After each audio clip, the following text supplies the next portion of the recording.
Me llamo Basilio.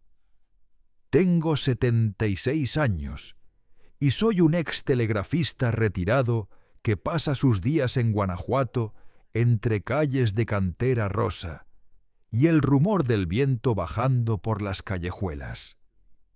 Cada recodo del río Lerma esconde una historia, pero la que voy a relatar hoy es quizá la más amarga que he cargado toda mi vida.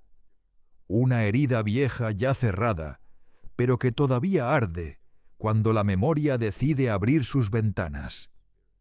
Y aún así, siento que debo contarla. Quizá alguien sin saberlo esté viviendo algo parecido. La vida de quien se dedicaba al telégrafo nunca fue reposada. Durante años enteros me tocó recorrer medio país para revisar y reparar esas líneas que mantenían comunicado a nuestro México antes de que existiera tanto aparato moderno. Mientras yo traducía señales y mensajes en casa, quedaban mi esposa Mireya y nuestro hijo Fabián, un chamaco que iluminaba cualquier rincón al que entraba. Fabián siempre fue un niño tímido de vocecita baja, de esos que piden permiso hasta para acomodarse en la silla. Al principio pensé que era simplemente parte de su carácter. Mireya decía que había heredado ese silencio de mi abuelo, un hombre que hablaba poco pero miraba mucho. Sin embargo, con el tiempo, comencé a notar un matiz distinto en su forma de comportarse.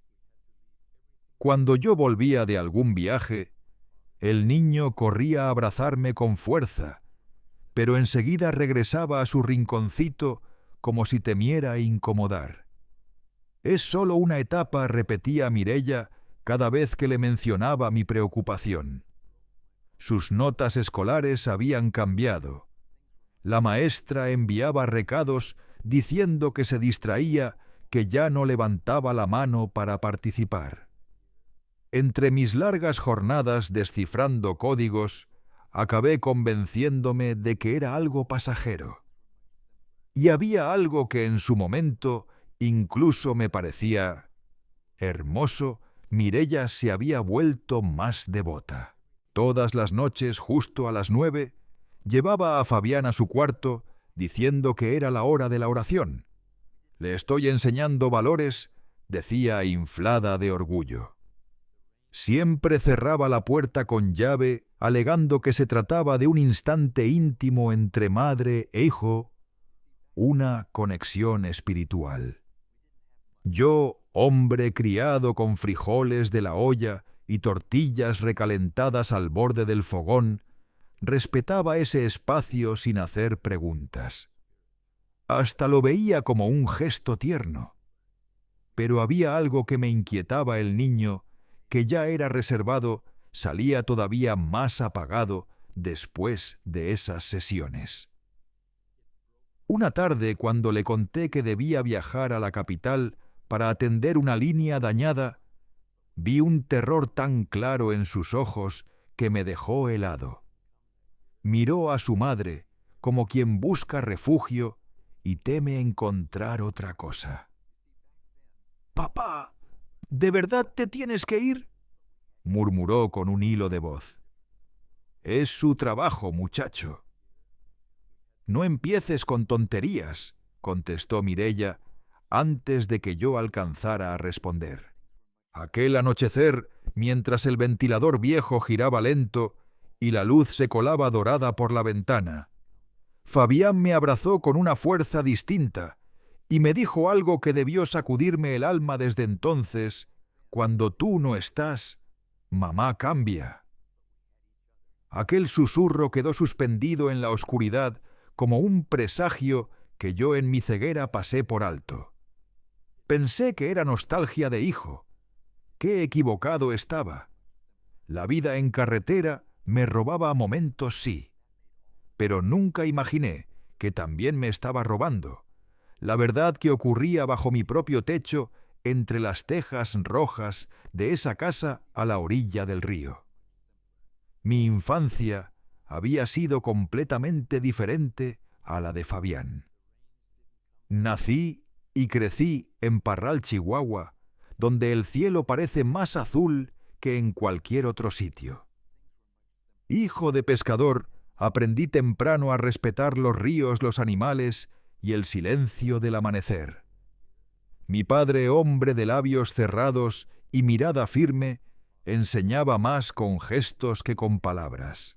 A veces regresaba con un pargo, otras con una carpa enorme, y en ocasiones con un bagre tan grande que amenazaba con voltear la barca. Nuestra casa era modesta, con piso de tierra y un techo que resonaba cuando las tormentas caían sobre el norte. Mamá preparaba un caldo de pescado que curaba hasta el alma, y en las brasas asaba camotes mientras narraba historias de la gente del desierto. En noches de luna llena nos sentábamos a escuchar el canto de los pájaros nocturnos y el croar de los sapos, la sinfonía dura y hermosa del norte mexicano. En la escuela yo también era callado, pero no por miedo, era más bien fascinación. Me perdía en los números, en las letras, en los relatos de tierras lejanas. La maestra Eulalia, que en paz descanse, notó mi obsesión por el telégrafo y comenzó a enseñarme código Morse cuando se enteró de mi sueño.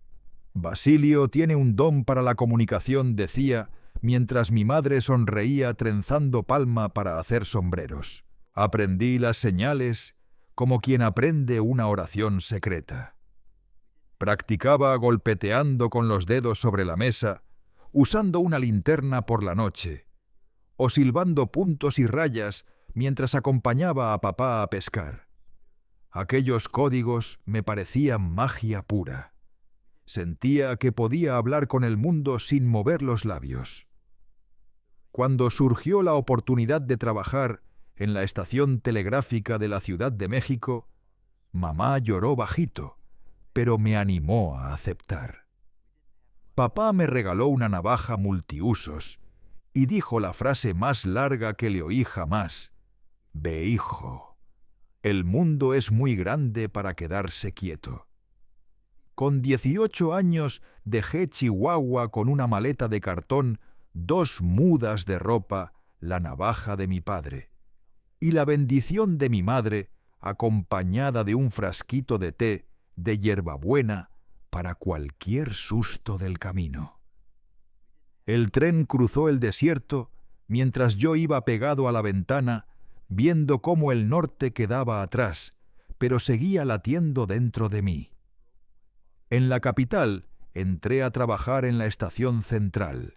El jefe, señor Fausto, hombre serio, pero justo pronto, se dio cuenta de que yo tenía mano para el oficio. En menos de lo esperado, ya ayudaba a entrenar novatos. Mis dedos, antes curtidos por las redes de pesca, ahora danzaban sobre el transmisor, enviando mensajes que unían familias, cerraban tratos, anunciaban nacimientos o despedidas. Y fue en esa época que conocí a Mireya. Ella atendía la cantina de la estación y cuando entraba al turno nocturno, siempre me servía un café más fuerte que al resto. Era una mujer de belleza tranquila, sonrisa fácil y una mirada que parecía adivinarlo todo. Charlábamos de cualquier cosa, del cielo estrellado de Chihuahua, de las crecidas del Lerma, de los libros que devoraba por las noches. A diferencia de mí, Mireya había estudiado mucho más. Hablaba bonito, conocía poesía y soñaba con ser maestra algún día. Me fascinaba esa viveza suya, esa forma decidida de mirar el mundo como si nada pudiera detenerla. Cuando sonreía, era como si la noche cediera un instante y dejara pasar un rayo de sol. Tras varios meses de coincidir en la estación, reuní valor y le propuse caminar por la plaza después del turno. Aceptó. Lo recuerdo como si el aire de aquella tarde aún soplara aquí un vestido azul suave moviéndose con la brisa, una flor enredada en su pelo, y ese aroma a jazmín que la seguía como un susurro.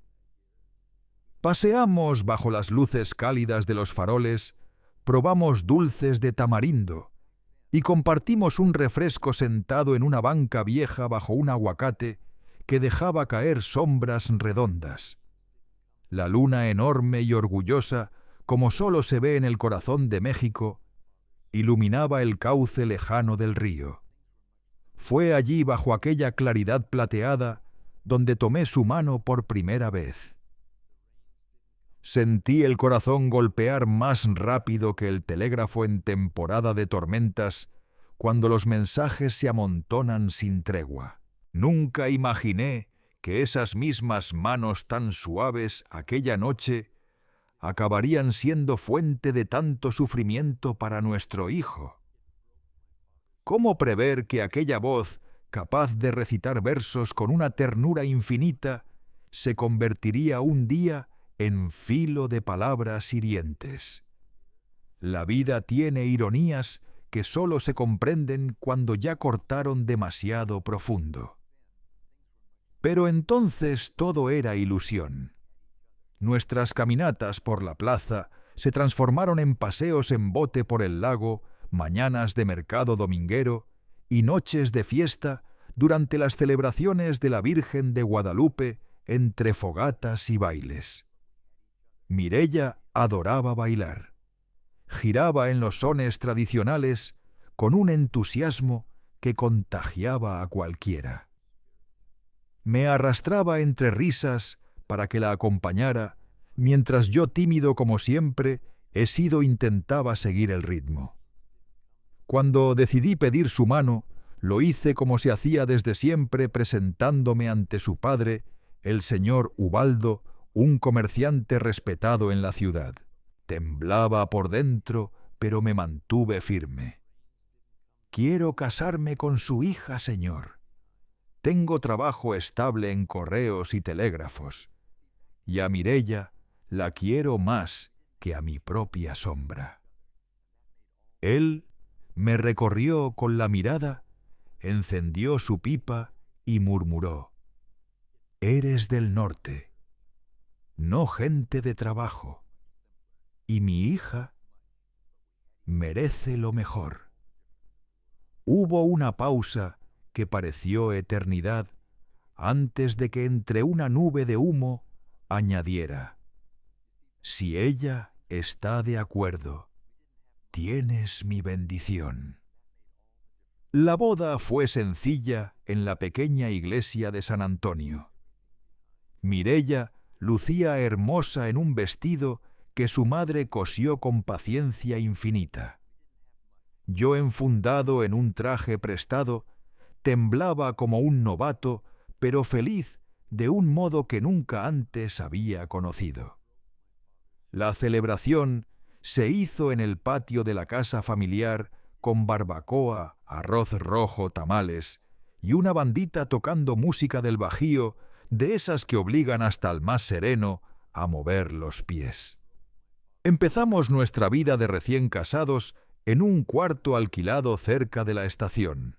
Teníamos poco, pero nos bastábamos.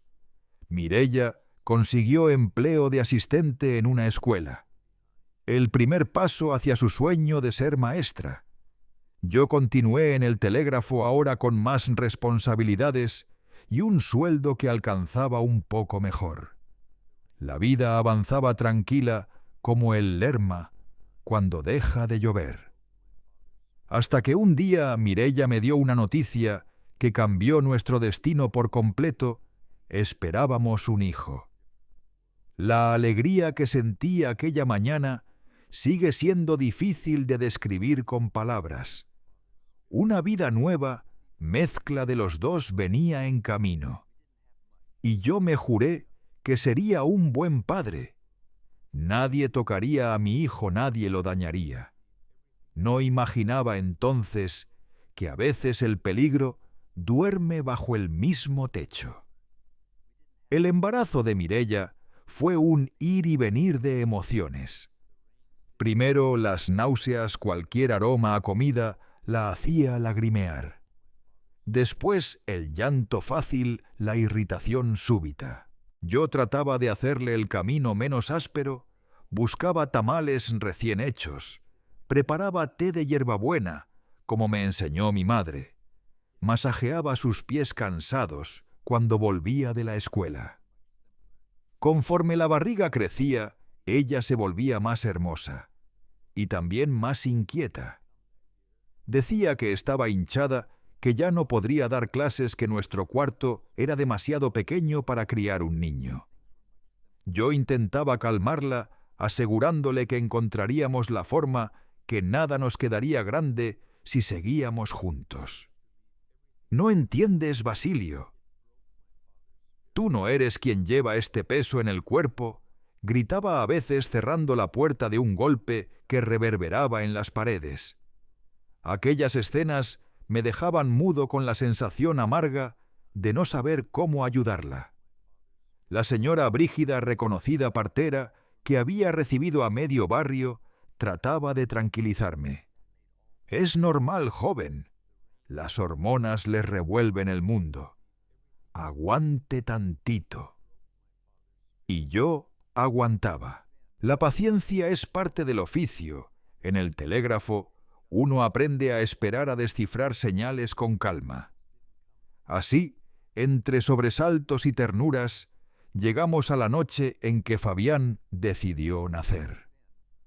Una tormenta bramaba sobre el desierto, iluminando el cielo con destellos blancos.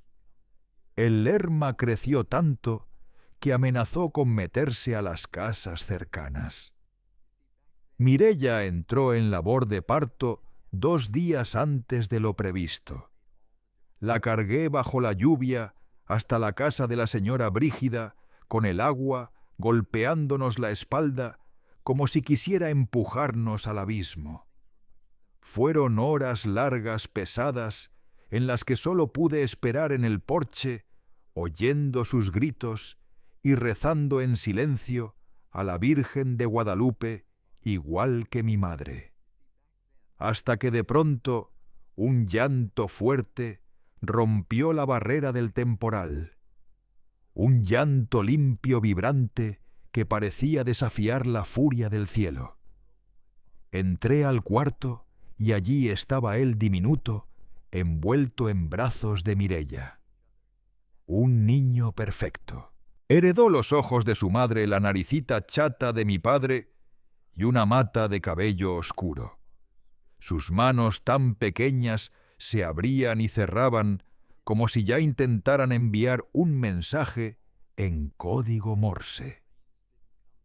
«Mira, Mireia parece que quiere aprender el telégrafo antes de saber caminar», dije en broma mientras acariciaba la manita inquieta de Fabián.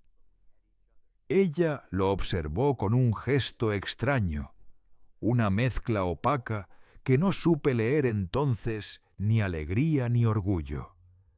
Más bien un cansancio áspero, casi un fastidio. Pensé que era simple agotamiento después del parto y dejé pasar aquella sombra sin comprender su peso. «Ojalá tenga más ambición que tú», Basilio murmuró, mientras acomodaba al bebé contra su pecho como quien protege, pero también como quien se irrita sin anunciarlo. Los primeros meses fueron una lucha para ella, parecía extraviada entre pañales cólicos y noches sin dormir. Se desesperaba cuando el niño lloraba, se quejaba de no tener tiempo ni para respirar. Yo hacía lo que podía, pero mis ausencias se alargaban más y más. El telégrafo estaba creciendo por todo el centro del país, y yo era uno de los pocos técnicos capaces de instalar y reparar líneas en zonas remotas. Cada vez que debía viajar, Mireia lanzaba la misma frase como una daga. «¿Otra vez me vas a dejar sola con este niño?». Yo contestaba con el corazón encogido: «Es nuestro sustento». Mireia, no tengo opción. Pero mi explicación nunca era suficiente. Cuando Fabián cumplió 2 años, logré que me reasignaran a Guanajuato, una ciudad que se expandía rápido bañada por el Lerma, y con un aire que me recordaba vagamente al norte donde crecí. Compramos una casita sencilla pero nuestra, con un patio de tierra donde él podría jugar. Mireia encontró empleo como secretaria en una escuela. No era su sueño, pero era un comienzo. El niño crecía despierto, cariñoso. Le encantaban mis historias del desierto y los ríos de Chihuahua. Abría los ojos como faroles cuando imitaba el rugido del jaguar o el chillido del águila. Tenía una ternura natural y una curiosidad limpia. Pero con Mireia la cosa era distinta. Ella se exasperaba con facilidad ante sus preguntas, su energía, su risa. «Niño, estate quieto. ¿No ves que estoy cansada?», se escuchaba a menudo en la casa. Cuando yo estaba en casa, intentaba equilibrar el ambiente, lo llevaba a caminar por la orilla del Lerma, le enseñaba a leer rastros en la tierra, a distinguir tunas y plantas del monte. Pero mis viajes se multiplicaban. México se modernizaba y la red telegráfica avanzaba hacia todos los rincones de Jalisco y Guanajuato. Yo me convertí en un técnico difícil de reemplazar, y mis semanas lejos se volvieron rutina. Al volver, encontraba a Fabián más callado, más metido en sí mismo. Primero pensé que era nostalgia por mis ausencias. Luego asumí que era su forma de ser como yo de niño. Mireia aseguraba que en la escuela pasaba lo mismo, que no participaba, que prefería esconderse en su rincón. «Este niño salió a ti, Basilio. Callado, sin aspiraciones. La va a tener dura en la vida», decía sin notar cómo el pequeño la escuchaba desde el suelo. Cuando él tenía unos 6 años, Mireia comenzó con el tema de las oraciones. Todo nació tras hacerse amiga de la señora Herminia, una vecina profundamente religiosa, de esas que creen que la disciplina es salvación. «Basilio Pedro necesita educación religiosa. Está rebelde», me dijo cuando regresé de un viaje. «¿Rebelde? Pero si es tan tranquilo», respondí sin entender. «Lo que tú ves. Cuando no estás, no obedece, no hace tareas», contesta. Insistió ella con firmeza. Yo miré a Fabián jugando en el patio con la resortera que le había fabricado. No lograba ver rebeldía en esos ojos dulces, pero Mireia era quien convivía con él día a día. Tal vez tenía razón. «¿Qué piensas hacer?», pregunté finalmente. «Voy a enseñarle a rezar, a reflexionar, todas las noches antes de dormir, un momento íntimo entre nosotros». Me pareció bien. Yo también crecí con oraciones, con agradecimientos sencillos por el pan, por el techo, por la salud. La fe siempre había sido un bálsamo cuando viajaba solo. Pensé que le haría bien a nuestro hijo. Buena idea, Mireia. Me alegra que quieras inculcarle eso. Así empezaron las sesiones nocturnas cada noche a las 9. Ella lo llevaba al cuarto, cerraba la puerta y permanecían ahí entre 30 y 40 minutos. Al salir, Fabián siempre tenía los hombros tensos, la cabeza baja y se iba directo a dormir sin decir una sola palabra. Cuando yo estaba en casa, intenté participar alguna vez. «Déjame entrar hoy. Puedo enseñarles un Padre Nuestro que me enseñó mi madre. Pero Mireia me cortó en seco. No hace falta, Basilio. Es algo de madre e hijo. Tú no lo entenderías. No insistí. Pensé que era un espacio sagrado para ellos. Nunca imaginé que detrás de esa puerta cerrada no había oraciones, sino miedo. No había reflexión, sino castigo. Las manos que deberían enseñar estaban en realidad hiriendo. Fabián empezó a transformarse. Su alegría se fue apagando, sus notas bajaron. La maestra enviaba recados, decía que se sobresaltaba por nada que evitaba el contacto con otros niños. «Son exageraciones», respondía Mireia. «Solo quiere llamar tu atención. Está celoso de tus viajes». Y yo, necio, lo creí. Lo creí hasta aquella noche en que por un retraso inesperado en mi trabajo decidí quedarme y descubrí lo que había estado ocurriendo en nuestra propia casa. Pero eso llegaría después. Para entonces Fabián ya estaba en la escuela y nuestras vidas seguían un ritmo casi mecánico. Yo supervisaba nuevas instalaciones telegráficas por todo el estado. El empleo era bueno, pagaba bien, nos dejaba algo para ahorrar. Incluso compramos un radio nuevo de madera pulida que llenaba la casa con canciones de José Alfredo Jiménez y Javier Solís las tardes del domingo. La casa, aunque humilde, era cálida con su patio polvoriento, y la calle de tierra donde los niños jugaban a la pelota y lanzaban papalotes que el viento del Lerma se llevaba hacia el cielo. Teníamos un pequeño patio donde crecían mangos guayabas y un aguacate corpulento que daba sombra al mediodía. Incluso planté un mezquite joven, aun sabiendo que tardaría años en dar frutos. Es para el futuro de Fabián, decía, mientras regaba ese brotecito que parecía tan frágil como él. Mireia seguía trabajando como secretaria en la escuela municipal. No era la vida que soñó, siempre quiso enseñar, pero el sueldo ayudaba y decía que el ambiente escolar la hacía sentir útil. Con el paso del tiempo fue acercándose más a la iglesia del barrio. Se ofrecía en las kermeses, participaba en los grupos de oración y siempre tenía largas charlas con el cura después de misa. La religión me está haciendo mucho bien. Basilio decía con esa serenidad que parecía recién pulida.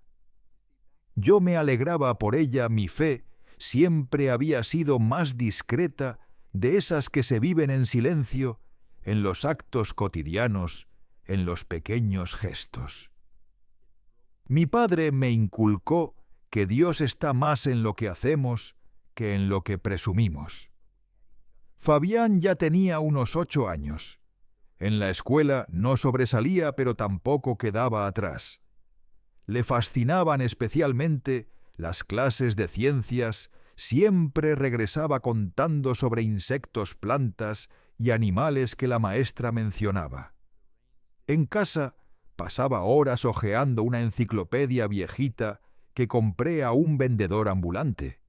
Se quedaba embobado con los dibujos coloridos de criaturas exóticas. «Este niño va a ser biólogo», decía yo, entre risas orgullosas. «Biólogo apenas y podrá comer», respondía Mireia, bajándome el ánimo como quien sopla una vela recién encendida. En mis días libres lo llevaba al Lerma a pescar. Con cañas improvisadas y los pies hundidos en la tierra húmeda, pasábamos horas platicando. O más bien yo hablaba y él escuchaba con esos ojos atentos que parecían devorar cada palabra. «Papá, cuéntame otra vez cómo es Chihuahua», pedía sin cansarse. Y yo volvía a describirle la aspereza del desierto, las águilas que cruzaban el cielo como nubes vivas, los jaguares que bajaban a beber agua al caer la tarde, los lagartos que tomaban sol sobre las rocas calientes. Algún día te llevaré, hijo.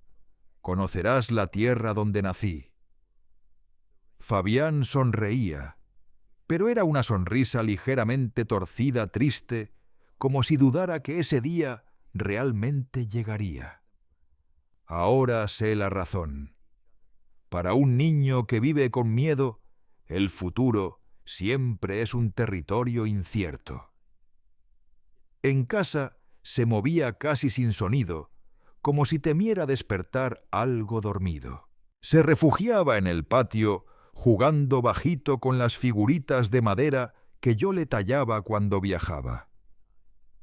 En cuanto Mireia cruzaba la puerta al volver del trabajo, él apresuraba sus pasos para ordenar todo como si un juguete fuera de lugar pudiera desencadenar un desastre. Por lo menos, eso sí lo haces bien, decía ella. Nunca un elogio entero, siempre con una espina escondida. Mis viajes aumentaron. El país crecía y la comunicación era vital. Pasaba 2 o 3 semanas enteras en rutas que atravesaban pueblos, montes, llanos. Cada regreso era un alivio, pero también un golpe. Notaba pequeños matices en Fabián que antes no estaban. Esa mirada huidiza, ese sobresalto, cuando yo alzaba la voz para llamar a Mireia desde la cocina, ese temblor casi imperceptible en las manos cuando se servía agua en la mesa. «¿Qué le pasa?», pregunté una vez. «Nada, es tímido». «Igual que tú», respondió Mireia, sin darle importancia. En una de esas vueltas, después de casi un mes instalando líneas en el norte del estado, encontré a Fabián con un moretón en el brazo. «¿Qué te pasó, hijo?», pregunté alarmado. Mireia intervino de inmediato. «Se cayó del árbol de la escuela. Ya le dije 1000 veces que no ande trepando, pero no entiende». Fabián bajó los ojos y asintió apenas. «Y yo le creí». «Claro que le creí. Los niños se caen. Yo mismo crecí con las rodillas llenas de costras. Nunca imaginé que ese morado era apenas una punta mínima, que bajo su camisa se escondían marcas que contaban otra historia, una que estaba ocurriendo dentro de mi propia casa». Hacia afuera, nuestra vida parecía normal. Los domingos íbamos juntos a misa. Luego almorzábamos en casa de la comadre Narella, que hacía un mole capaz de callar cualquier preocupación. Fabián jugaba con sus hijos siempre más callado que los demás, siempre el último en unirse, el primero en querer irse. «Este niño sí que es extraño», comentaba el señor Beltrán, marido de la comadre. «Parece que le tiene miedo hasta a su sombra». «Es su manera de ser», respondía yo defendiéndolo. Pero en el fondo, yo también empezaba a inquietarme. Mientras más crecía, menos se abría al mundo. Y su miedo se hacía evidente cuando me veía armando la maleta para otro viaje. Sus ojos se llenaban de un pavor que no supe interpretar. «Te traeré un regalo bonito», le prometía. «No necesito regalos, papá. Solo vuelve pronto», decía con una súplica tan desnuda que me quebraba algo por dentro. Fue entonces cuando las oraciones nocturnas se volvieron rutina estricta. Antes eran 2 o 3 veces por semana. Ahora diarias. Antes duraban media hora. Ahora casi 1 hora completa. «Fabián necesita más orientación espiritual», decía Mireia. Pero las notas de la maestra mostraban otra realidad. Pedro es extremadamente callado y sumiso. Me preocupa su miedo constante, su falta de iniciativa. Cuando le enseñé esas notas a Mireia, ella solo se encogió de hombros. En la escuela se comporta porque sabe que allí lo ven. En casa es diferente, y sus calificaciones comenzaron a caer. De un alumno promedio pasó a tener dificultades en casi todo. Su letra, antes clara, se volvió temblorosa, quebrada, como si su mano cargara un peso invisible. Durante las reuniones, la maestra preguntaba con sincera preocupación: ¿ha pasado algo con Fabián? Siempre parece cansado, asustado. No juega, no habla con otros niños. Es solo una fase, respondía Mireia con una sonrisa impecable que engañaría a cualquiera. Estamos ocupándonos de ello, no se preocupe. Yo me culpaba por mis ausencias. Pensaba que tal vez, si estuviera más presente, nada de eso estaría ocurriendo. No sabía que la falta más grande no era mi ausencia, sino la presencia de quien estaba dentro de esas paredes con él. Hablé con mi jefe y le pedí reducir mis desplazamientos. No quería seguir viviendo con la maleta siempre medio hecha. Al final, aceptó darme un horario menos itinerante, uno que me permitiera volver cada 10 días. Durante las primeras semanas de esa nueva rutina, vi un cambio evidente en Fabián. Sonreía más cuando yo estaba cerca, me contaba historias de la escuela, y hasta me enseñó un dibujo que había hecho en clases de arte. Era una familia de peces nadando juntos por un río. Somos nosotros tres, explicó, señalando con su dedito cada figura. El grande eres tú, papá, el mediano es mamá, y el chiquito soy yo. ¿Y por qué estamos en el río?, pregunté. Porque en el río somos libres. Podemos nadar hacia donde queramos. Aquella frase me atravesó como un eco extraño. No supe leerla entonces, pero ahora sé que era un grito disfrazado de inocencia. Mireia, en cambio, parecía contrariada con mi presencia más constante. Continuaba con las oraciones, pero ahora lo hacía cuando yo estaba distraído, viendo las noticias, reparando alguna lámpara o revisando cables viejos en el cuarto de servicio. «¿Pueden rezar aquí en la sala conmigo?», sugerí una noche de viento suave que movía las cortinas. «No, Basilio. Es un momento solo nuestro». «Tú no entenderías». Su tono siempre dejaba claro que no había espacio para discusión. Así, aun estando más tiempo en casa, seguía excluido de ese rincón íntimo de la vida de mi hijo. Un rincón que nunca debió oscurecerse de esa manera. Yo continuaba ciego o demasiado dispuesto a no ver hasta que llegó la noche que lo cambió todo. Una noche tibia, típica del centro de México, calor durante el día, y una brisa fresca que recorría los callejones al anochecer. Regresaba de un viaje corto a la Ciudad de México para capacitarme con nuevos equipos. Estaba cansado, pero contento, porque había logrado volver antes. Mireia no esperaba mi llegada. Según mi itinerario, debía volver hasta el jueves, pero conseguí que un chofer de camión me acercara a Guanajuato, adelantando así mi regreso. Llegué a casa alrededor de las 8. Las luces estaban encendidas, pero nadie salió cuando toqué. Aquello me pareció extraño. Usé mi llave y entré sin hacer ruido. Desde la cocina llegaba la voz de Mireia tensa, dura. «Hoy vas a tener que rezar el doble. ¿Me oyes? Tu maestra me contó que te equivocaste en todas las cuentas de matemáticas. ¿Todas? ¿Cómo puedes ser tan tonto? Me quedé en el pasillo detenido sin saber si entrar o esperar. Algo dentro de mí, algo que llevaba años intentando ignorar, me dijo: «Quédate quieto». «Perdón, mamá. Lo intenté, pero no pude recordar cómo se hace la división», murmuró Fabián con una vocecita rota. «No pudiste porque no prestas atención.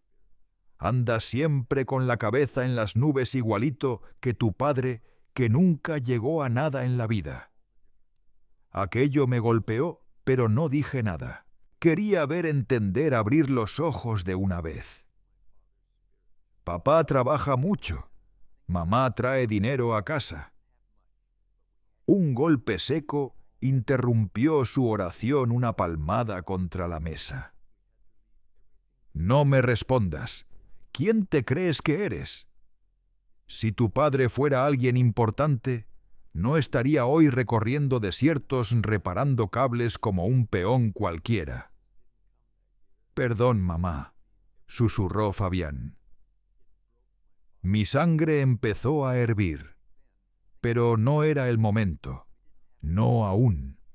Necesitaba saber qué pasaba cuando yo no estaba. Me retiré silenciosamente, salí por la puerta trasera y caminé alrededor de la casa. Luego golpeé con fuerza como si apenas estuviera llegando. «Hola, llegué antes», anuncié con una sonrisa amplia. Mireia apareció con una expresión que intentaba parecer natural. Fabián corrió hacia mí, abrazándome con una fuerza que me encogió el alma. «Papá, qué bueno que volviste. ¡Qué sorpresa, Basilio!». «No te esperábamos hoy», dijo Mireia, con un tono que nada se parecía al que había usado minutos antes. Vilacena se sintió falsa, como una obra mal ensayada. Mireia hablaba sobre la iglesia, sobre cómo el padre la había elogiado por su trabajo en el grupo de oración. Fabián comía callado, mirando su plato, moviendo apenas el tenedor. De vez en cuando veía cómo Mireia lo fulminaba con la mirada cuando yo no la estaba observando directamente. Después de cenar, Fabián se sentó en la mesa de la cocina a hacer su tarea.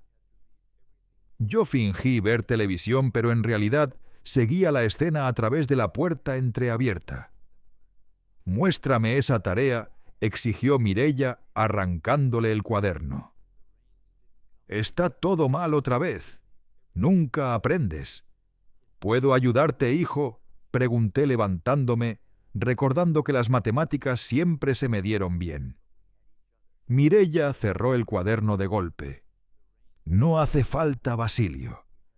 Esto lo resolvemos él y yo. Además, ya es hora de su oración. Ven, Fabián». Lo tomó del brazo con demasiada fuerza, lo suficiente para que yo, que lo conocía tan bien, notara ese gesto como un tirón cargado de ira. Fabián me miró entonces, y esa mirada fue un ruego silencioso. «¿Puedo participar en la oración hoy?», insistí. «Ya te dije que no, Basilio. Es algo nuestro. Ve a descansar. Debes de venir cansado del viaje». La puerta se cerró con un golpe seco, y enseguida escuché el giro de la llave. Esa pequeña fricción metálica me dejó frío en medio del pasillo. La televisión seguía encendida, llenando la sala de un murmullo lejano. La luz amarilla del foco oscilaba como si algo soplara sobre ella. Algo estaba terriblemente mal. Lo sabía, pero aún no lograba admitirlo del todo. Apagué el volumen, volví sobre mis pasos y acerqué el oído a la puerta del cuarto. Al principio solo oí murmuros. La voz de Mireia sonaba como una letanía. No alcanzaba a distinguir las palabras, pero el tono era áspero mandón. Luego comenzó a elevar la voz. Repite conmigo. Soy un niño desobediente que necesita corrección. La voz de Fabián tembló. Soy un niño desobediente que necesita corrección. No presto atención en la escuela porque soy perezoso. No presto atención en la escuela porque soy perezoso. Más alto no te oigo. No presto atención en la escuela porque soy perezoso. Su voz se quebró al final mezclada con sollozos que ya no podía contener. Entonces escuché un sonido que me heló hasta los huesos, el golpe seco de una chancla chocando contra piel. Una vez, 2, 3. Cada impacto iba acompañado del llanto contenido de Fabián. Cállate. Si tu padre oye, será peor. Más golpes, más sollozos ahogados. Sentí cómo el corazón se me salía del pecho, las manos temblorosas. ¿Qué estaba ocurriendo detrás de esa puerta? Eso eran las oraciones. Esto es para que aprendas a hacer las cuentas bien. Esto es para que dejes de ser tonto igual que tu padre. Mi cuerpo se quedó rígido, dividido entre el shock y un impulso feroz por entrar. Otro golpe. Y entonces pasó un grito de dolor real imposible de contener. Eso me arrancó del estupor. Sin pensarlo 2 veces, lancé mi peso contra la puerta. La cerradura cedió. La madera golpeó la pared. La escena quedó grabada como una cicatriz en mi memoria. Fabián enroscado en la esquina, las piernas llenas de verdugones rojizos, las manos protegiéndose la cara. Mireia, de pie, chancla en mano, los ojos abiertos con una mezcla de sorpresa y furia al verme ahí. ¿Qué estás haciendo?, rugí sin reconocer mi propia voz. Estoy educando a tu hijo, ya que tú no haces nada. Él necesita aprender. No sentí ni un rastro de culpa en ella. Pasé junto a su cuerpo rígido y me agaché. Cuando intenté tocar a Fabián, él se encogió aún más, como si esperara otro golpe. Aquello me quebró por dentro. Tranquilo, hijo. Papá está aquí. Nadie va a pegarte. Levantó la mirada lentamente, ojos llenos de lágrimas y miedo. Perdón, papá. Intenté hacer las cuentas, pero no pude. No tienes que pedirme perdón. No hiciste nada malo. Miré sus piernas marcadas y la verdad me golpeó como un rayo. Esto pasa siempre cuando viajo. Fabián asintió, incapaz de hablar. Me giré hacia Mireia, pero lo que vi no era la mujer que un día amé, sino una extraña endurecida desconocida. «Sal del cuarto», ordené con una voz que no admitía réplica. «Basilio, no entiendes. Este niño necesita disciplina. Es igual que tú, sin ambición, sin... ¿Que salgas del cuarto ahora?» Se detuvo desconcertada por un tono que jamás me había escuchado. Salió dando un portazo que resonó como un trueno. Me quedé con Fabián temblando como hoja al viento. «Hijo, ¿por qué nunca me lo dijiste?», pregunté con la garganta hecha nudo. «Ella dijo que si te contaba no me ibas a creer, que me ibas a pegar o que me mandarías lejos». Cada palabra era un cuchillo. ¿Cómo podía pensar que yo sería capaz de algo así? Pero entonces recordé cuántas señales ignoré, cuántos silencios acepté sin preguntar. Esto pasa todas las noches cuando tú viajas, papá murmuró. Ella dice que son oraciones, pero no lo son. Solo me pega y me dice que soy tonto, que soy igual que tú. Lo abracé con una delicadeza casi desesperada. Estaba tan delgado, tan frágil entre mis brazos. ¿Cómo pude haber sido tan ciego? Nunca más, Fabián. Te lo juro. Nunca más va a pasar esto. Esa noche tomé la decisión que cambiaría para siempre nuestras vidas. Una decisión tardía, pero inevitable. Cuando Fabián ya dormía en mi cama, fui a la sala donde Mireia me esperaba. Sentada en el sofá, manos entrelazadas, mirada desafiante. «Tenemos que hablar», dije bajando la voz. «No hay nada que hablar, Basilio. Tú no sabes lo que es criar a un hijo. Andas por ahí recorriendo el país mientras yo me hago cargo de todo. Eso no es criar, Mireia. Eso es maltratar. Es abuso». Soltó una risa fría e hiriente. «¿Abuso? ¿De verdad crees que disciplina es abuso? Mi padre me educó así, y mírame una mujer hecha y derecha». «Lo que tienes es odio», respondí sorprendido por la claridad que de pronto me acompañaba. «Odio hacia mí, hacia Fabián, hacia la vida que llevas». Su cara se transformó en una mueca rabiosa. «¿Y tú crees que yo soñaba con esto? Ser esposa de un telegrafista, vivir en este rincón perdido, criar a un niño lento igual que su padre.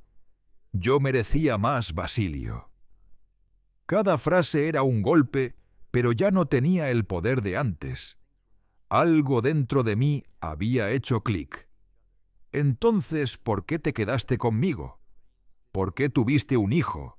Porque pensé que ibas a crecer, que llegarías a ser jefe gerente, que viviríamos en la capital.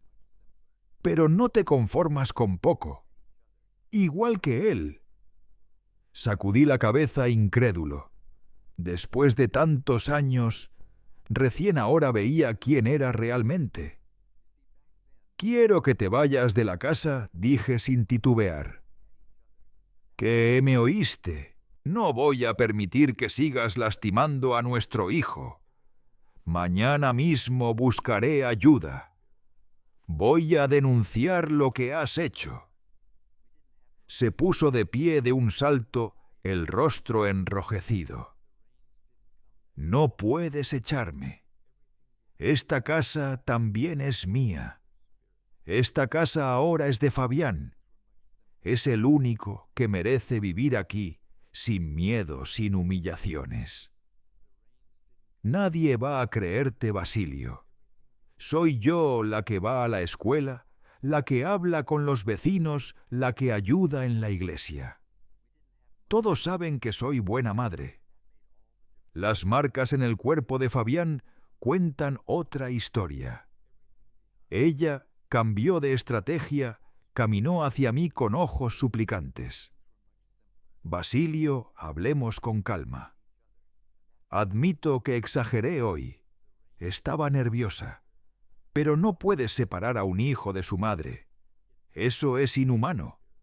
Inhumano es lo que tú le has hecho noche tras noche. Golpearlo, quebrarlo, destruirlo. Eso sí es inhumano. Solo algunas veces cuando lo merecía. Es disciplina, no Mireia. Es crueldad». El silencio cayó entre nosotros como una losa pesada. El aire del cuarto parecía detenido, esperando la siguiente explosión.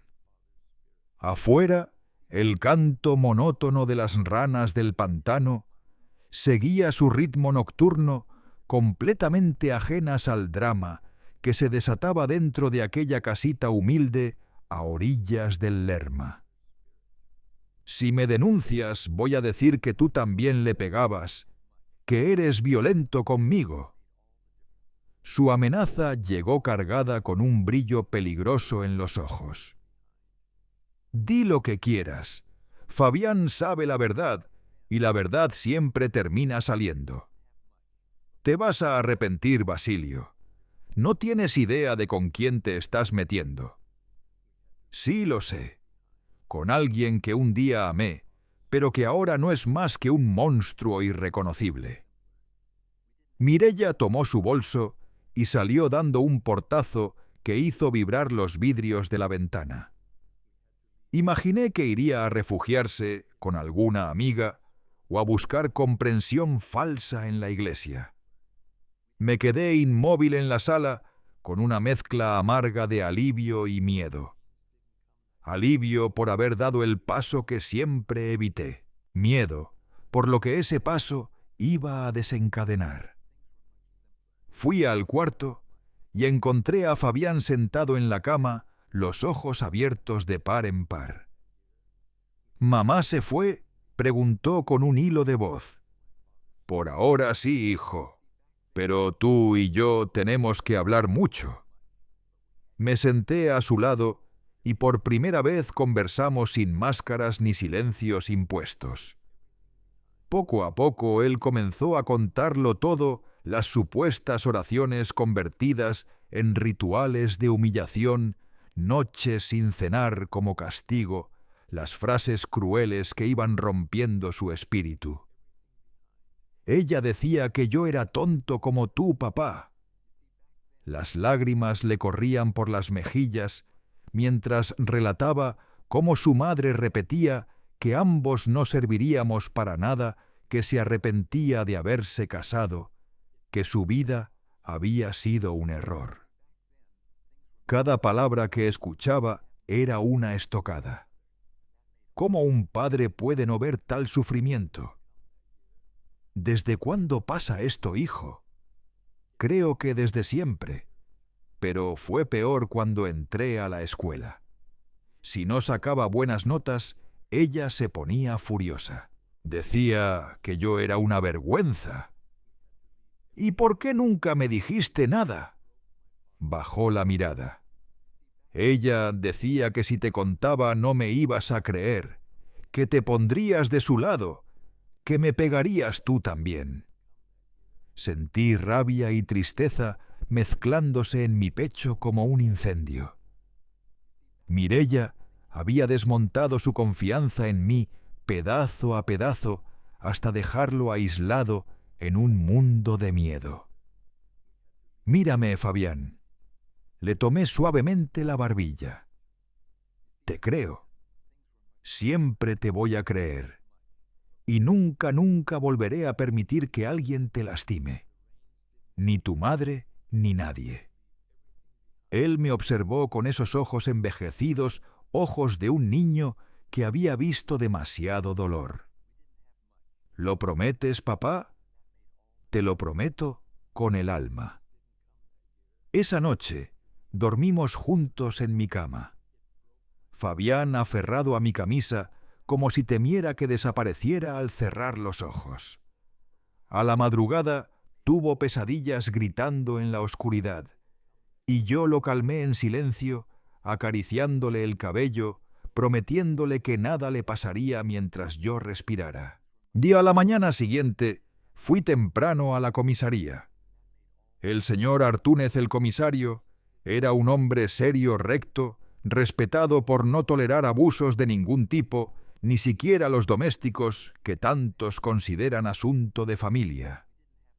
«Basilio, esto es grave», dijo tras escucharme. «Necesitaré pruebas, testimonios. Usted sabe cómo es la gente, madre es madre. Nadie quiere meterse. Lo sé, pero no puedo seguir fingiendo que no veo. Mi hijo está sufriendo».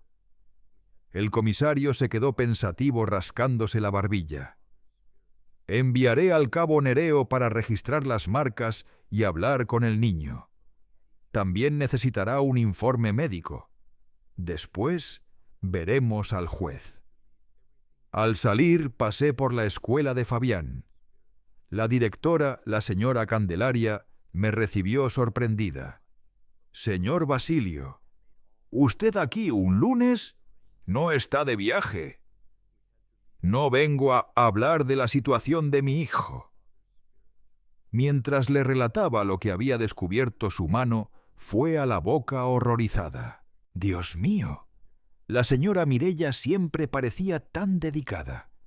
«Las apariencias engañan», respondí amargamente. Ella suspiró hondo. «Ahora todo cuadra». Su miedo, su silencio, sus notas bajando.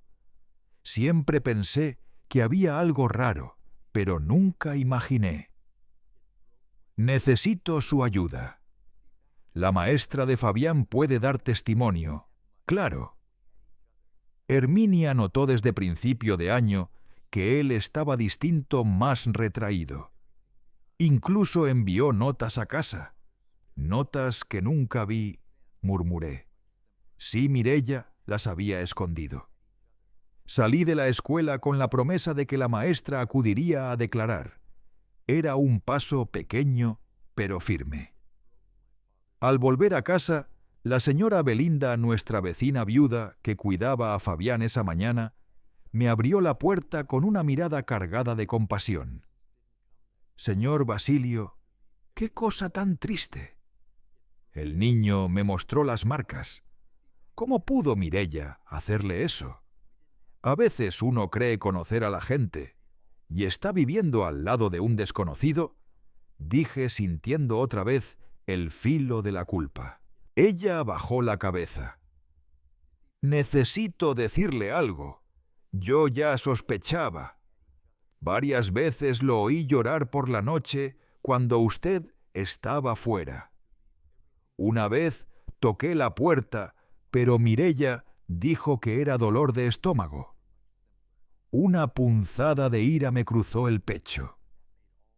«¿Y por qué no me avisó miedo, señor Basilio? Miedo de meterme donde no debía, de que me llamaran chismosa o de romper una familia». Respiré hondo. No tenía sentido culparla. El que debía haber visto era yo. Está bien. Lo importante es que ahora actuaremos. Ese mismo día, el cabo Nereo fotografió cada marca del cuerpo de Fabián y escuchó su testimonio tembloroso pero valiente. Luego, fuimos al centro de salud, donde el doctor Eliseo certificó el patrón de heridas recientes, antiguas, repetidas. Una historia de dolor acumulado. Por la noche Mireia regresó. No vino sola. Entró acompañada del padre Casildo. Era evidente que Mireia había salido a buscar un respaldo, un escudo moral que pudiera ponerse de su lado. El padre Casildo fue el primero en hablar apenas entró Basilio. «Esto es una locura. Mireia es una cristiana ejemplar, una mujer respetada en la comunidad. Estas cosas deben resolverse en familia, con diálogo, con oración». Respiré hondo antes de responder. «Con todo respeto, padre, usted no vio lo que yo vi, no escuchó lo que yo escuché». Él insistió con ese tono paternal que usaba para todo. «Todos fallamos alguna vez, hijo. La crianza es complicada. Estoy seguro de que Mireia está arrepentida». Miré hacia ella. Tenía la cabeza inclinada, las manos cruzadas en el pecho, fingiendo humildad. Era una actuación perfecta. «Lo siento, Basilio», murmuró sin levantar la mirada. Perdí la cabeza. «No pasará otra vez. Es demasiado tarde», dije. «Ya hice la denuncia. La policía está trabajando en el caso». La transformación fue inmediata. La máscara se derrumbó, dejando ver la furia. «Maldito, vas a destruir nuestra familia por unos golpes. Todo el mundo disciplina». El padre Casildo se sobresaltó al ver su cambio. «Mireya, tranquilízate. No me digas que me calme. Este hombre me quiere quitar a mi hijo». «¿Mi hijo?» «Soy el padre que lo está protegiendo», respondí sin perder la calma. Y no fueron simples golpes. Fueron palizas, humillaciones, terror. Ella avanzó hacia mí con las uñas listas para arañar, pero el sacerdote la sujetó del brazo. «Por Dios, Mireya, así solo empeoras todo». En ese instante, Fabián apareció en el marco de la puerta temblando al verla. «Hijo, ven con mamá», dijo ella, cambiando de tono en un segundo, la voz empalagosa falsa. «Dile al padre que mamá solo te corregía, que mamá te ama». Fabián me miró buscando permiso. Yo asentí. Él respiró hondo, dio un paso adelante y con un valor que jamás imaginé, dijo mamá: «Tú no me amas. Me lastimas todos los días cuando papá se va. Me pegas con la chancla con el cinturón. Dices que soy tonto. Dices que soy un inútil». El padre Casildo palideció. Mireya quedó completamente rígida. «Mentiroso, malagradecido después de todo lo que hice por ti». La abracé a contracorriente protegiendo a mi hijo. «Creo que es mejor que se retiren. Esto se resolverá ante la ley, no en la iglesia». El sacerdote, visiblemente afectado, tomó a Mireya del brazo. «Vamos, hija, tenemos que hablar». Cuando cerraron la puerta, abracé a Fabián con fuerza. «Fuiste muy valiente, hijo. Muy valiente». Él seguía temblando, pero en sus ojos apareció algo nuevo, un destello tenue. Esperanza. «Las cosas van a estar bien ahora, papá, sí, hijo. Te lo prometo». Aunque en mi interior sabía que apenas estábamos empezando. Los días siguientes fueron como una corriente crecida del Lerma, arrasadores impredecibles. Nuestra vida dio un giro brusco, pero por primera vez en años, ese cambio traía aire nuevo. El martes recibí la notificación: el juez Valerio había otorgado una medida de protección urgente. Mireya tenía prohibido acercarse a Fabián o a nuestra casa. Mientras leía el documento lleno de términos que apenas entendía, Fabián se me acercó preocupado. «¿Qué significa eso, papá, que tu mamá no puede venir aquí por ahora? Es para protegerte. Está enojada conmigo por haber contado verdad». Me agaché a su altura. «Mírame. No hiciste nada malo. Fuiste valiente y honesto. Eso es lo que importa». Aún así veía el peso invisible sobre sus hombros, la culpa que no era suya, pero que Mireya le había impuesto durante años. Fui al telégrafo y pedí licencia. Mi jefe, señor Arlindo, quedó boquiabierto.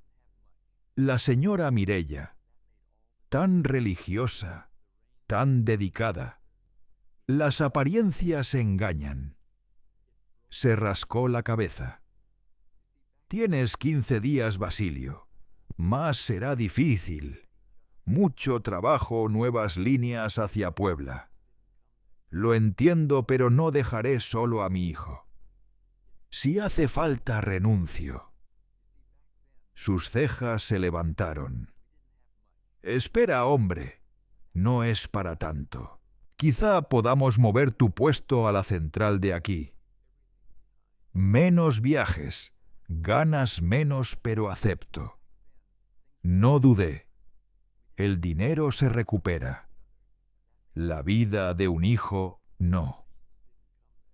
Volví a casa pensando cómo reconstruirlo todo. Fabián no fue a la escuela esa semana.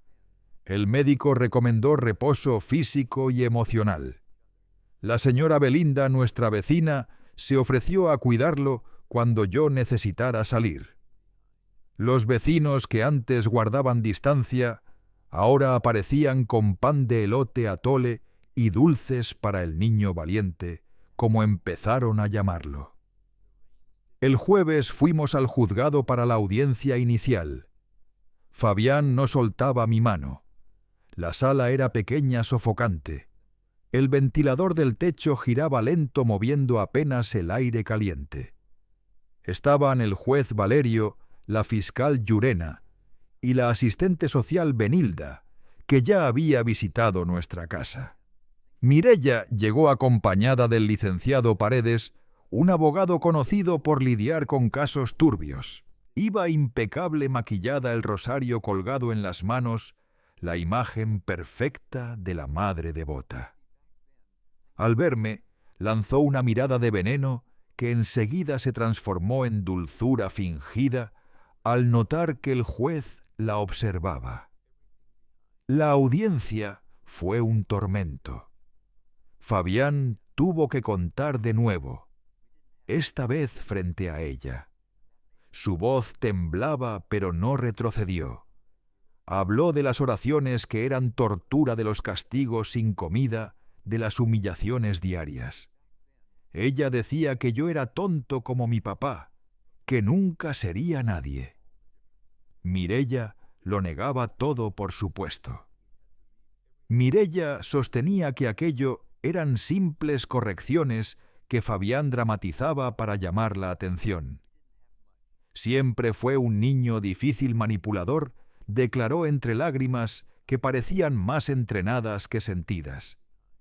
Inventó todo esto porque sabe que su padre es blando, que lo consiente, pero las pruebas hablaban más fuerte que cualquier discurso, fotografías de las marcas, el informe médico revelando heridas viejas y nuevas, el testimonio de la maestra Herminia sobre su cambio de conducta, los vecinos que aseguraban haber escuchado llanto cada noche.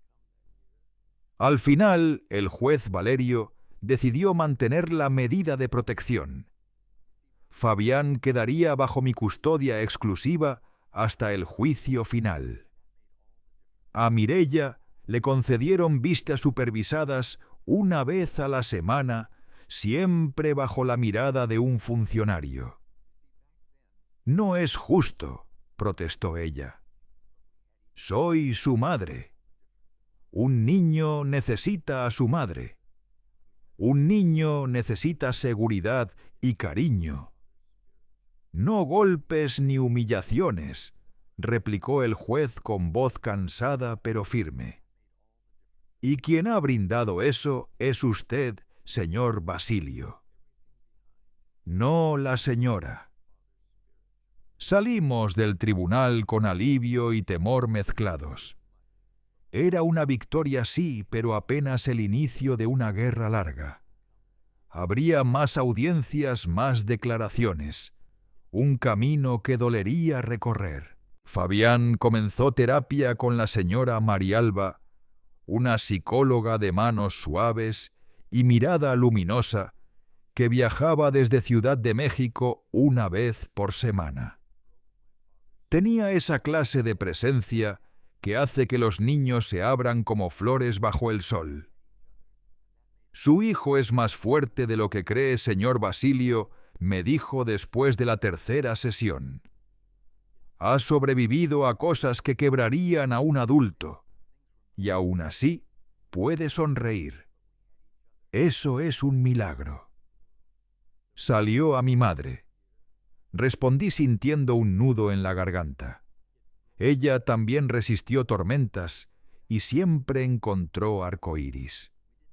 Nuestra nueva rutina comenzó a tomar forma.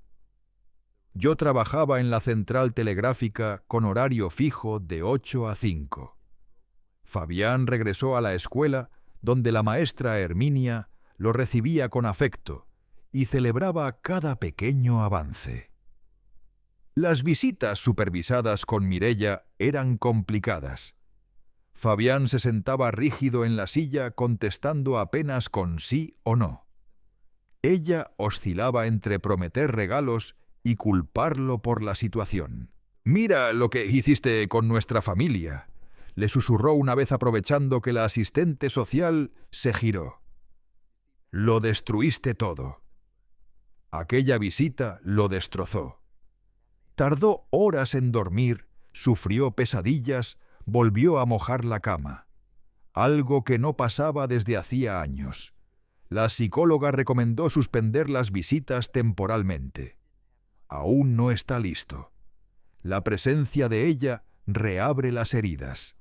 El juez aceptó y pausó los encuentros por 30 días. Mireia enloqueció de rabia, pero nada cambió. En ese periodo recibí una carta de mis padres, escrita con la letra redonda de mi madre. «Hijo trae a Fabián a Chihuahua. El aire del norte cura. Aquí tiene campo, río y cariño. Y sus abuelos lo extrañan». Pedí autorización al juez, que aprobó el viaje con condiciones dejar dirección actualizada y volver para cada audiencia. Fue la mejor decisión. Ver a Fabián correr por los campos de Chihuahua, hundir los pies en el agua fría del río, pescar con mi padre, aprender dulces de calabaza con mi madre, mirar águilas en el cielo inmenso. Era como ver cómo una flor marchita recuperaba la vida. Cada noche sentado en el porche me pedía: «Cuéntame otra vez la historia del jaguar».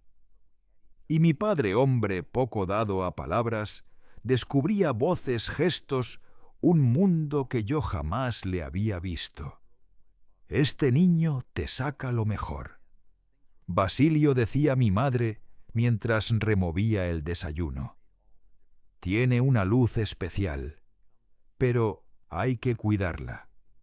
Fue una plantita maltratada». «Lo intento, mamá, pero a veces me siento perdido». Ella apretó mi mano áspera por los años. «Estás haciendo lo correcto. Proteger a un hijo es lo más grande que existe. Tu padre y yo estamos orgullosos». Volvimos a Guanajuato renovados. Fabián regresó más confiado, con chispa nueva. Sus notas subieron, volvió a dibujar, inventar historias, a ser niño. El caso avanzaba lentamente. Más audiencias, más declaraciones. Mireia seguía negándolo todo. Hasta que un día, presionada por las pruebas, explotó. Sí le pegaba. Era por su bien, para que no fuera un fracasado como su padre. La sala quedó en un silencio que ardía. Incluso su abogado, el licenciado Paredes, la miró horrorizado. Aquellas palabras sellaron su destino. En septiembre, 6 meses después de la noche en que descubrí la verdad, llegó la sentencia. Mireia perdería la patria potestad. Solo tendría derecho a visitas mensuales supervisadas, y solo si Fabián lo deseaba. Además, fue condenada a 2 años de pena en régimen abierto con trabajo comunitario. Cuando el juez terminó de leer el fallo, sentí un peso caer de mis hombros. Miré a Fabián sentado junto a mí. Tenía lágrimas, pero no de tristeza. «¿Estás bien, hijo?». Él asintió. «Estoy aliviado, papá. Solo eso».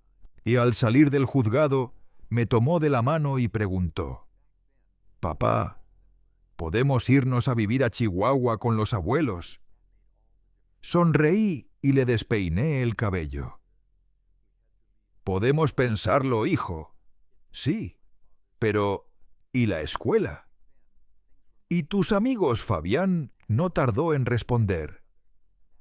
¿Puedo estudiar allá? Allá hay más animales, más campo, y podemos pescar todos los días.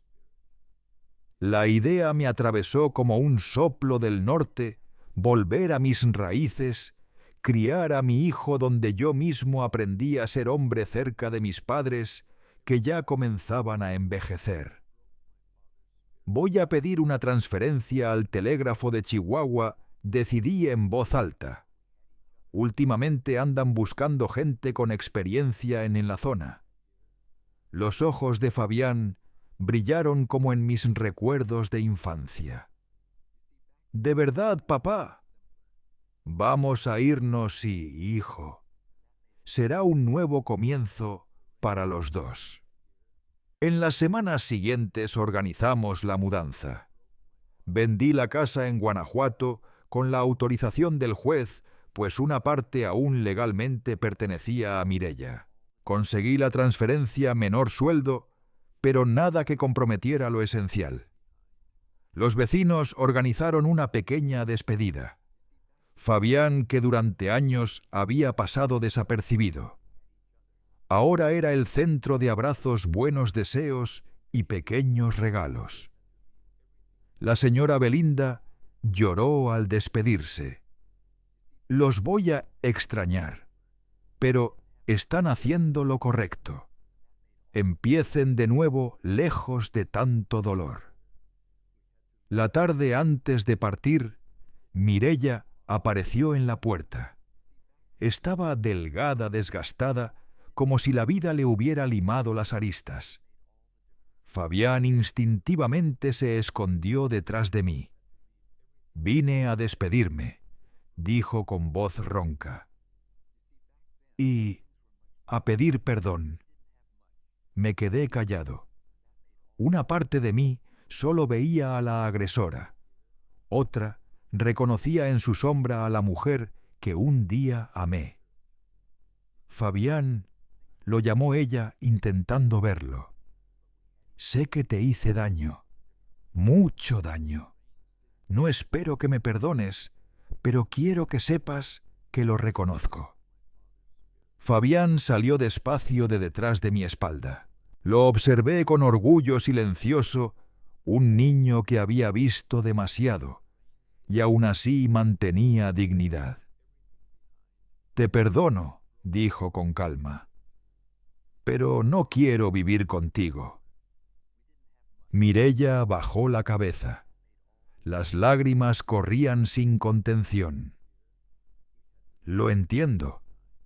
Tienes un buen padre mejor del que yo merecía. Se volvió hacia mí. Por un instante creí ver a la Mireia de la estación, la de los ojos llenos de vida. Cuídalo, Basilio. Él lo merece. Siempre lo cuidé, respondí, y siempre lo voy a cuidar. Se fue sin mirar atrás. La vimos alejarse por la calle de tierra, su figura deshaciéndose bajo el sol que moría en el horizonte. A la mañana siguiente abordamos el autobús hacia Chihuahua. Un camión iba con nuestras pocas pertenencias. Mientras el paisaje cambiaba del verde suave del Bajío al dorado áspero del norte, Fabián durmió apoyado en mi hombro. Lo miré su perfil tranquilo, las pecas nuevas, el cabello alborotado. Mi hijo, mi pequeño guerrero. Sabía que el camino no sería fácil, adaptación a la nueva escuela. Nuevas rutinas, los fantasmas del pasado. Las visitas supervisadas si él decidía mantenerlas. Pero por primera vez en mucho tiempo tenía esperanza.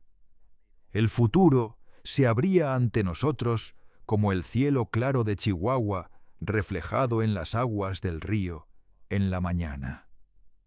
Hoy soy Basilio extelegrafista, 76 años, sentado en el porche de mi casa en Chihuahua, viendo morir la tarde sobre el desierto. Han pasado décadas desde aquella noche que partió nuestras vidas en dos, pero el recuerdo sigue vivo en mí, como esas corrientes subterráneas que jamás se secan. Fabián creció fuerte. El niño tembloroso se convirtió en un hombre respetado, biólogo protector de la fauna del norte, guardián de esos animales que tanto admiraba de pequeño. Se casó. Me dio 2 nietos luz pura en mi vejez. Cuando los veo correr libres por el patio, doy gracias por haber tenido el coraje de actuar aquella noche. La terapia, primero con la señora Marialba, luego con otros especialistas, curó heridas invisibles. No fue rápido, pero aprendió a confiar de nuevo, a no encoger los hombros cuando alguien alzaba la voz, a creer que merecía amor. Mireya cumplió su condena y después se fue a vivir a Monterrey. Durante los primeros años envió cartas esporádicas. Fabián contestó, algunas ignoró, otras su manera de ordenar las piezas rotas. A los 18 años me dijo: «Necesito verla frente a frente, papá, como adulto, no como el niño que fui». Volvió de ese encuentro más ligero, como si hubiera dejado una piedra enorme en el camino. «Ya no tiene poder sobre mí», dijo simplemente. ¿Qué aprendí? Que el amor, cuando se pervierte con frustración y rencor, puede ser veneno. Que las señales del maltrato están ahí pidiendo a gritos ser vistas. Que los niños casi nunca mienten sobre el dolor, más bien lo esconden por miedo o vergüenza. Aprendí que ser padre no es solo llenar un plato, es vigilar, proteger, escuchar los silencios, descifrar los miedos. Aquella noche salvé a mi hijo.